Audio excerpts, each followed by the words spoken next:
Asch and Walsham's Forceps. Let us have a look at two instruments which we often confuse, the Asch and Walsham forceps.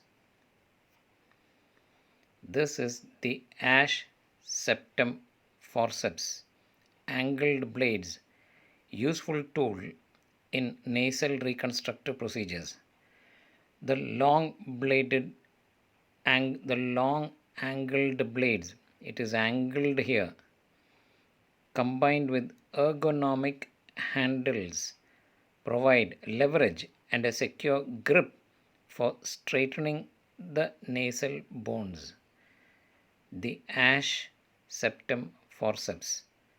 If you closely observe, the two blades do not oppose but leave a small gap in the center. This is to prevent trauma to the septum as it is being rectified. A small gap in between the two blades, the Asch septum forceps. The Walsham septum forceps, smaller blades for the lateral wall, the nasal bones. The Walsham septum forceps, smaller blades, flatter. Now let us put both together and then study. The Asch septum forceps, it does not have a rubber tube at the tip. Two long blades angled. There's a gap seen between the two prongs to prevent trauma, and this is used to elevate and straighten the septum.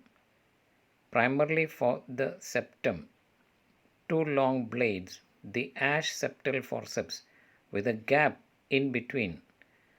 Now the Walsham's forceps has got shorter blades, flat blades.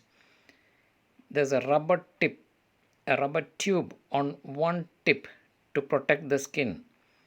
This will go on the outside, and when it is used to rectify the fractured nasal bones, this is to protect the skin. It has a rubber sleeve on one blade. When you approximate, no gap is seen.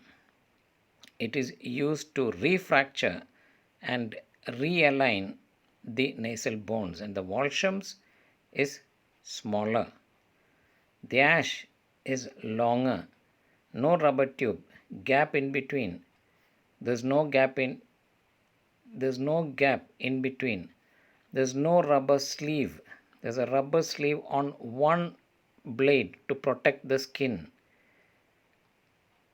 It is angled. This is not angled. The difference is between the Asch and the Walsham forceps.